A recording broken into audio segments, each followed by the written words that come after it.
Assalomu alaykum hurmatli obunachilar. Mana bugun yana go'ji haqida video qilib boshladik. Bugun go'jini shifo bag'ishlagan emas, mana shu oq dog'lar haqida picha gaplashaylik. Mana go'ji mevalari oq dog'ni tuzatadimi, yo'qmi? Yoki hammasi bu shunchaki gap degan bir maqsadda bugun video qilib boshladim. Oq dog'lar o'zi kelib chiqishi meditsina ham aniq aytib berolmayapti-da. Immunitet tushib ketgandanmi, immunitga qarshi kurashyapti degan gaplardan bo'lyapti. Keyin ichakdan beryaptimi, ili modda almashinuvi buzilganmi? O'shani aniq meditsina ham aniqlay olmayapti-da, qaydan berar ekan. Mana oq dog'larga keladigan bo'lsak, yana ham mana go'ji bilan davolanishda bu asosan immunitet ko'taryapti go'jimiz. Qonni suyultiryapti, qonni tozalayapti, qon aylanishini yaxshilayapti.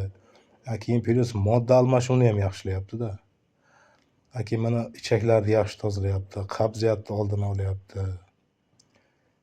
Keyin mana o't dimlanishlarini yaxshi hazm qildiryapti, hazmni yaxshilayapti, o't dimlanishlarini olyapti. Jigardagi yog'larni, toksinlardan tozalayapti jigarni. Mana oq dog'lar keladigan bo'lsa, oq dog'lar balkim immunitet tushib ketgandan bo'layotgandir. Balkim teri immunitet kurashmayotgandir o'sha dog'lar bilan. Balkim modda almashuvi buzilgandir. O'sha modda almashuvini ham yaxshilaydi deyilgan. Keyin mana ichaklardan berayotgan bo'lsa, ichakni yaxshi tozalaydi. Ichaklarda tiqilish, ich qotish, qabziyat bormi, обязательно jigarga olib beradi. Jigar nima qilsin? Teriga olib ko'rsatadi. Oq dog'lar bu jigar uchun bir signal deydi. Shuni to'xtatmasdan yana olib iste'mol qilamiz biz deb qo'ng'iroq qilishda, ertaga ular bo'lsa uyigacha boraman u kishini. O'shanda borib gaplashib, agar ruxsat bersa, oq dog'lar tushgan joyini bir yuzini ko'rsatmasdan turib videoga ham chiqarishi mumkin. U to'g'ri ota-onasi bilan kelishilgan holda bo'ladi. Ko'plar videoga tushishni ham xohlamaydi. Shuni kuzatib boringizlar, ertaga iloji boricha bu haqida video qilaman nasib bo'lsa. Lekin qiziqqan odam, astoydil harakat qilgan odam tuzalsa bo'ladi. Shu uchun doim qo'ng'iroq qilingizlar, maslahat so'rangizlar. U mevachani sotib oldi, bo'ldi degani emas. Sizdagi fikrni men o'rganishim kerak. Mendagi fikrni siz o'rganib shunga harakat qilishingiz kerak.